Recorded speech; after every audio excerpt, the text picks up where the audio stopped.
Welcome to the Koerner office. It is 8:47 p.m. on election night, and I'm here to do business. It's what I love. This is part 4 of my 4-part series called Every Business I've Ever Started. I've said this many times. I've started 70, 75, somewhere in there businesses, and I want to talk about all of them because I find it interesting, and I hope you do too. So this is business number 58.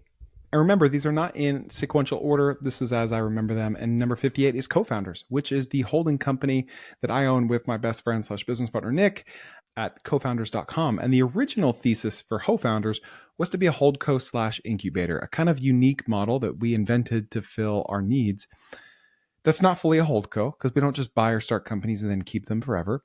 It's not fully an incubator like Y Combinator because we aren't just incubating ideas, but rather it's a place for me to get all of these business ideas out of my head and into the minds of other talented entrepreneurs so I can fund them and fund the idea and take majority equity in the company and then coach them how to start it, how to run it. But they're starting it and they're running it. And I'm just kind of pointing the way. We did this about 1.5 years ago with a couple companies, one that I've already spoken about, Fast Tree Care, and the other one that I don't think I've spoken about yet, AI Guy, which was an AI-focused newsletter. And before we even started these, we did a cohort with 3 college students, which I have talked about in previous episodes, that I trained via Zoom 2 to 3 times a week for 60 days or so. And that was a lot of fun. I still believe in the co-founders thesis and the co-founders model, but it is so time consuming. It's fun, it's enjoyable, but it takes a lot of time.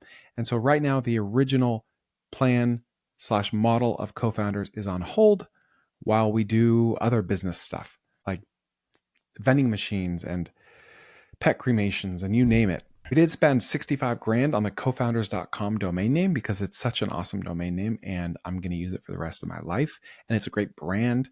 It looks cool. It sounds cool. And when we do start new companies, we put them under the Co-Founders LLC umbrella. But the real reason for Co-Founders existing is to partner with young entrepreneurs, and we're going to revisit that at some point in the future. All right, business number 59 is Copy Paste Site.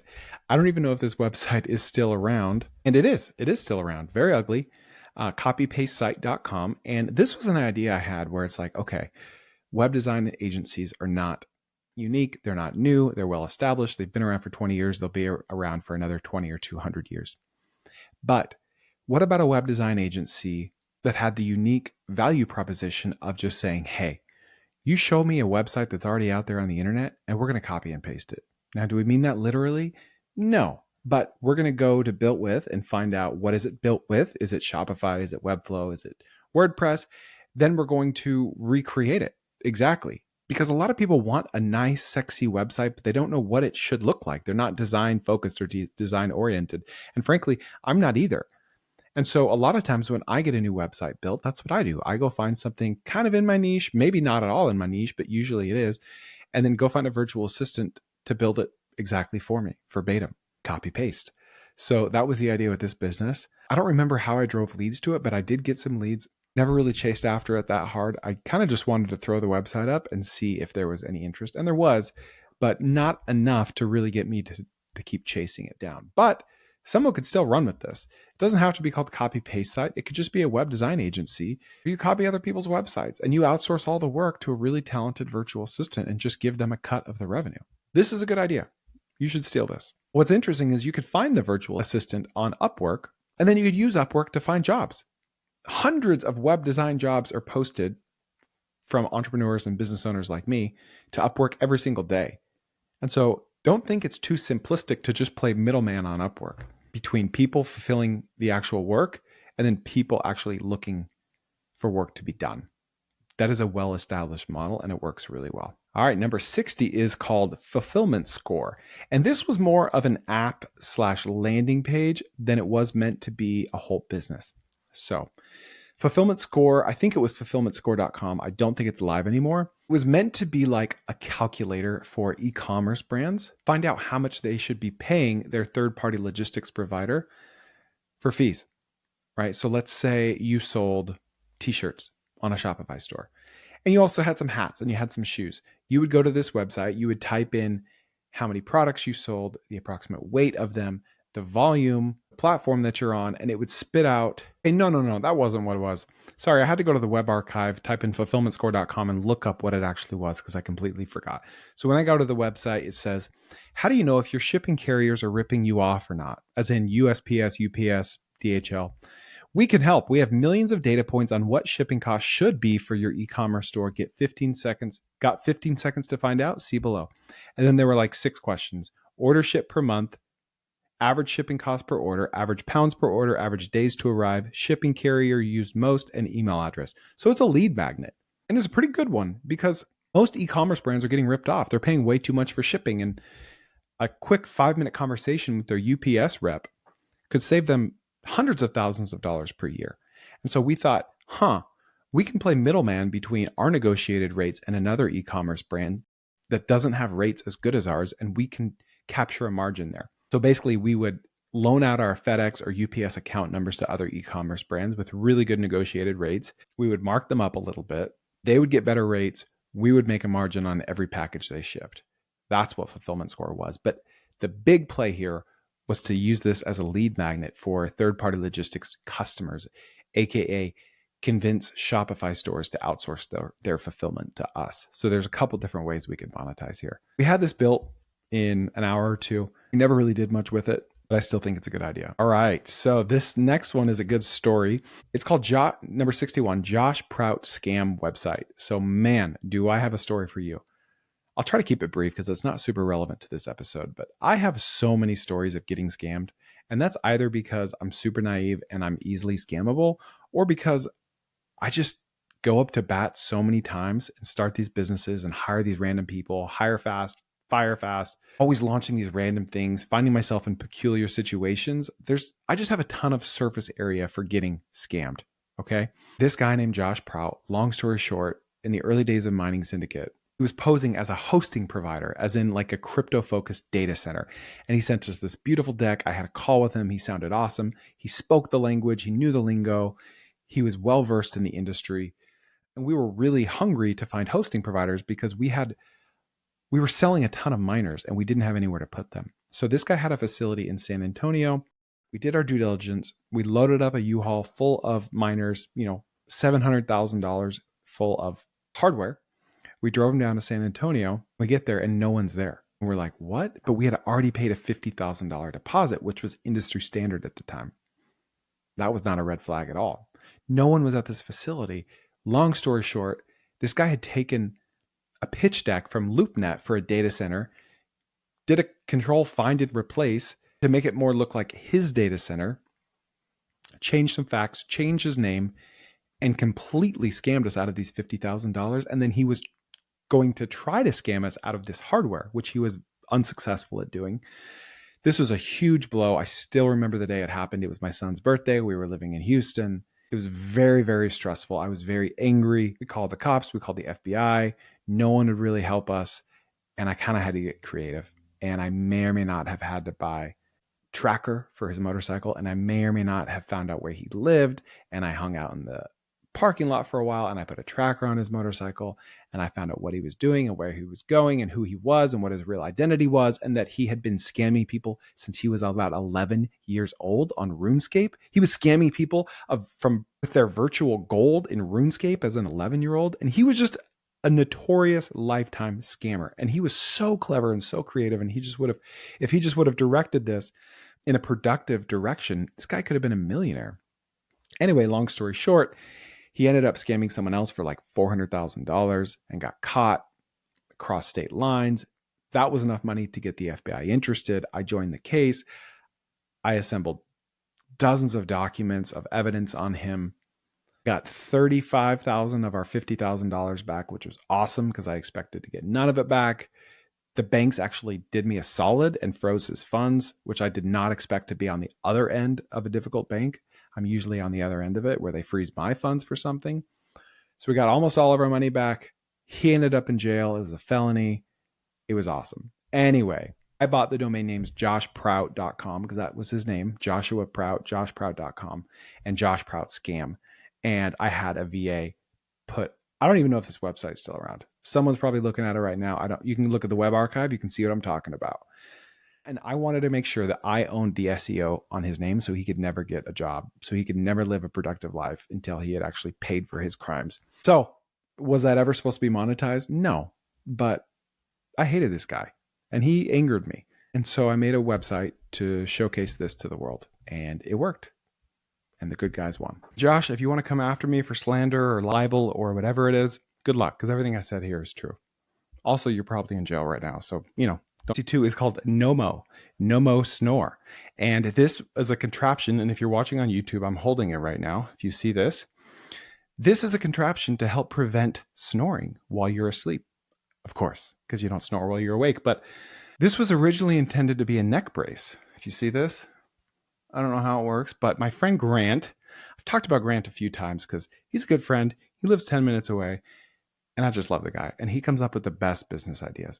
And he had a thesis that, you snore because your airway is blocked off. And so if you were to wear a neck brace to bed, then you wouldn't snore. And he struggles with snoring, so he tried it and it worked. So sample size of 1, we thought, that's interesting. We could sell an anti-snore device with Facebook ads and the margin would be stupidly high and it'd be awesome. And it's called Nomo because like no more, snore. And I partnered up with some college students to launch this. I think they put up a Shopify site. Maybe they didn't. I can't remember, but it never got off the ground. So, but I still like this idea. I mean, guess what the margin is on this? It's stupid. So no more snore. Number 63, Off Marketers. Offmarketers.com is one of my many websites, and it looks a lot like copy paste site because it's the same card template. Off Marketers was originally meant to be an agency for off-market asset sourcing. So let's say you want to buy a business or you want to buy a single family home or a mobile home park or an RV park. You would outsource that to me as an agency and pay me $1,000, $2,000, $3,000, $4,000, $5,000 a month to cold call, not me personally, but people that work for me, to cold call on behalf of you to find those off-market assets. Because, hey, a $3,000 investment could save you $300,000 on buying something off-market compared to on-market. Or it could be an agency for real estate brokerages to help find them listings. I love this idea. I don't know why it's not more common.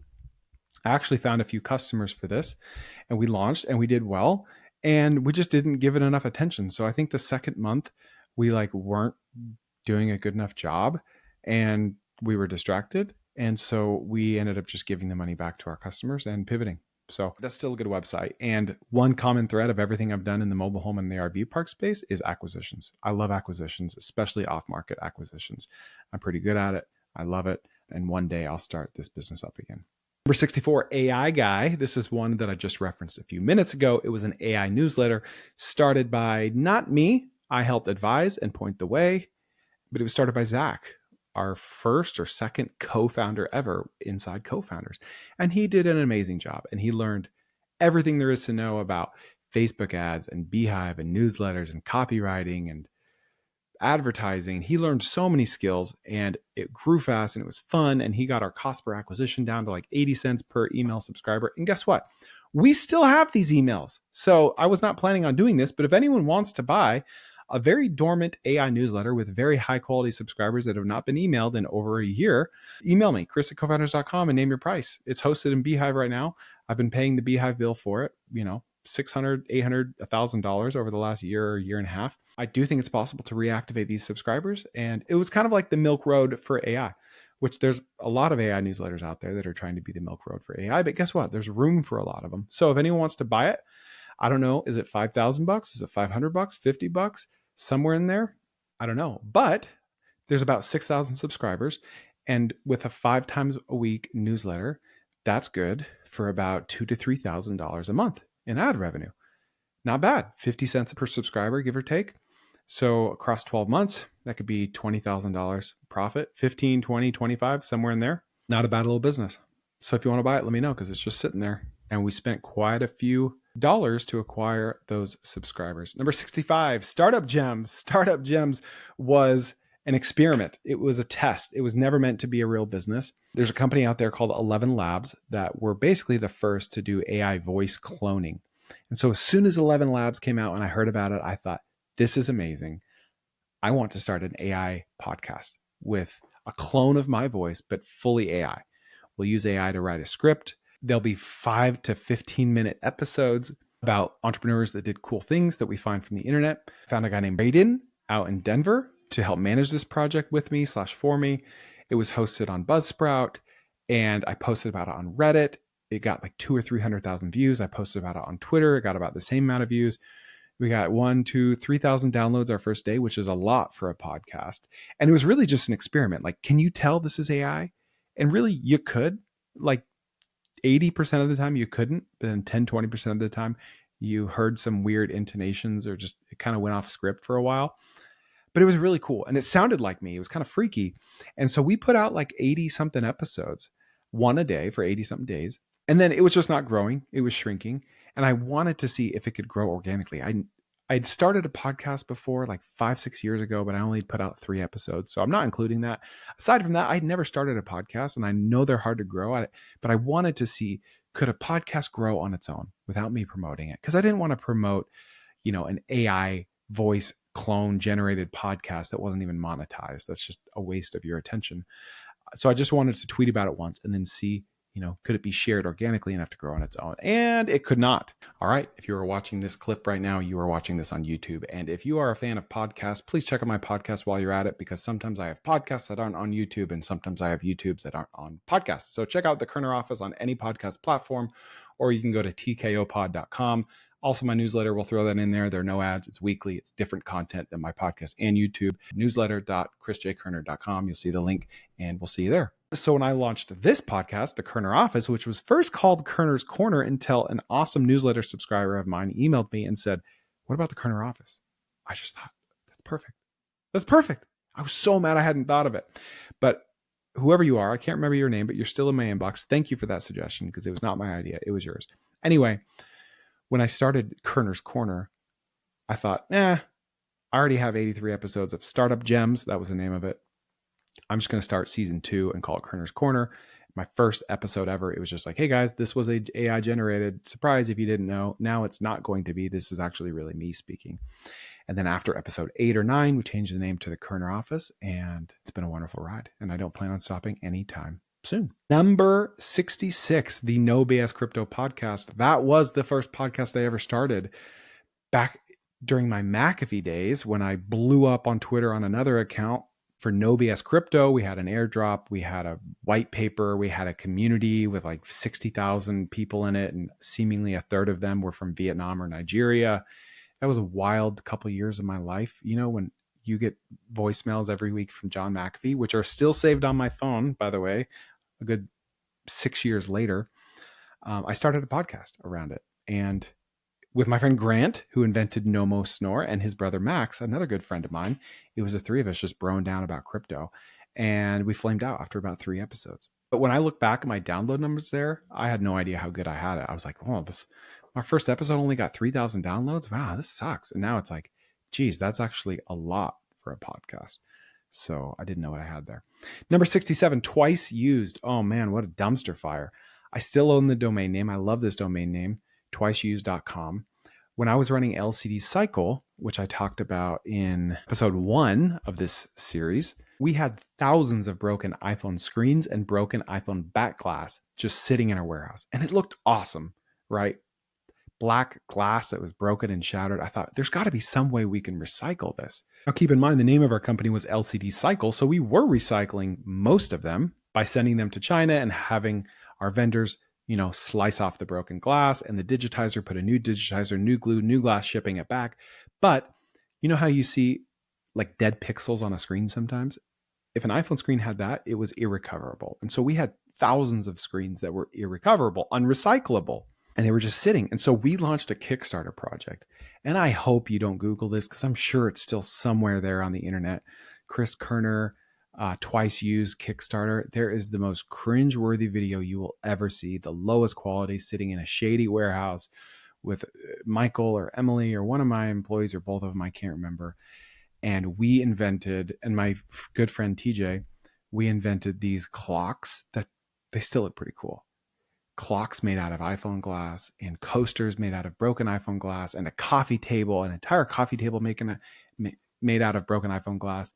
This could sell. Like, this could be a thing. I've seen things on Instagram with tens of millions of views that didn't look as cool as this. But this Kickstarter was just a dumpster fire.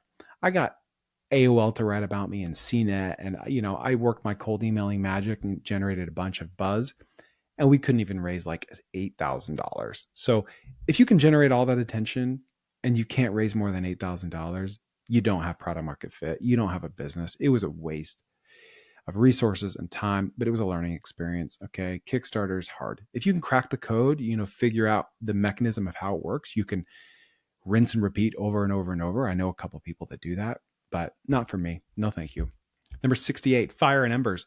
This was the name of an LLC that my friend Nathan and I started to buy a barbecue restaurant called Big Ray's Barbecue in Allen, Texas. We still have this LLC. Nathan, thank you for paying for it. If you're listening to this, it's probably $300 or $400. We never bought the business. We met with Big Ray a couple times.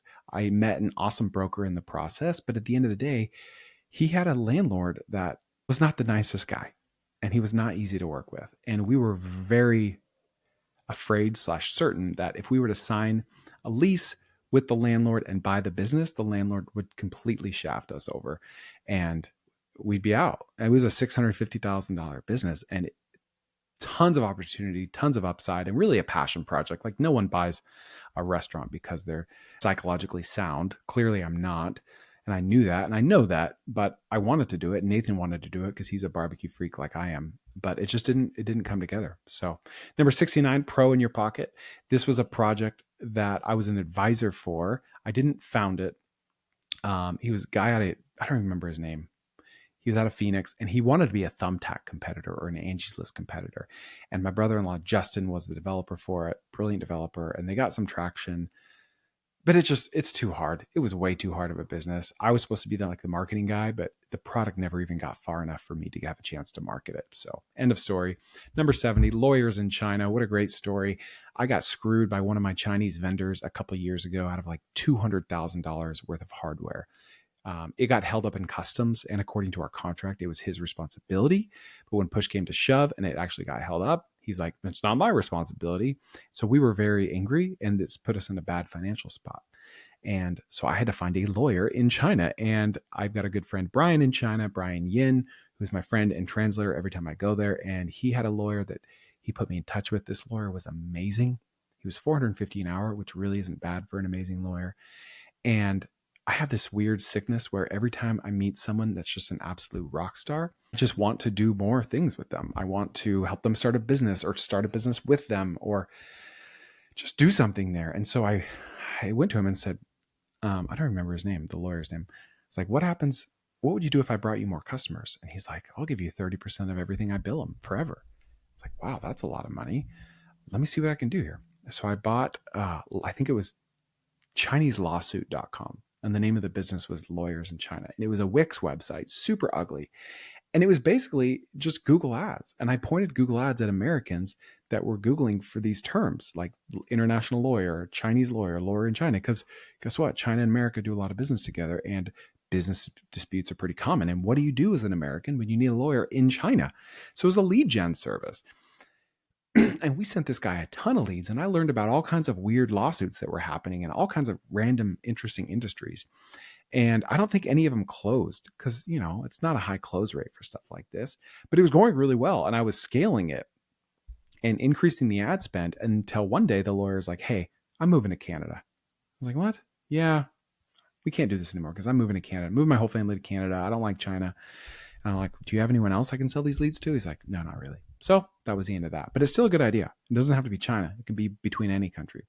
Two more. My Modern South. I was living in Alabama and I read an article about this guy that started a business. And all he did in his business was assemble IKEA. No, I take that back. He didn't assemble IKEA furniture. He delivered IKEA furniture. So Huntsville, Alabama, population 250,000 people, was like 3 or 4 hours from Memphis, Tennessee, where the closest IKEA was. There was an IKEA in Atlanta 3 hours away and an IKEA in Memphis 3 hours away. And this guy's whole business, I forget where he was located, was just placing IKEA orders. People would place IKEA orders on the website and then pay him for the IKEA order plus like a 30% markup. And then he would go to IKEA in a big U-Haul or box truck and pick it all up and drive it back 3 hours and meet all the buyers in a parking lot, and they would load it up in their pickup trucks and go home. Beautiful. Love it. It reminds me of our Texas Snacks, our Buc-ee's business. That's all he was doing. He was just, reselling a product or a service. And this is still a good business idea. And so I started this. I put up an ugly website. It was called My Modern Self. And I got some customers, but I never got far enough to actually go pick up furniture and deliver it. But I posted about it in Facebook groups or Craigslist or something, and I got a bunch of interested customers. But I pivoted like I always do. All right, this is the last one that I can remember. I guess I didn't include side vending or perfume vending or any of this modern stuff. So that would be number 73 or 74. But number 72 is Animal Aftercare. And that is a stealth project that we launched a few months ago. I bought the domain name for $10 at animal-aftercare.com. And this is a programmatic SEO website. What programmatic SEO is you use automations and tools, TagParrot, Webflow, Zapier, WhaleSync, Airtable, Google Sheets. You tie it all together and you programmatically create thousands of landing pages that tie keywords to geographical areas, such as horse cremation in Louisville, Kentucky, pet euthanasia in Schenectady, New York, whatever. So we had 5 different keywords that were highly searched: dog cremation, pet cremation, horse euthanasia, dog euthanasia, pet euthanasia. I think that was the 5.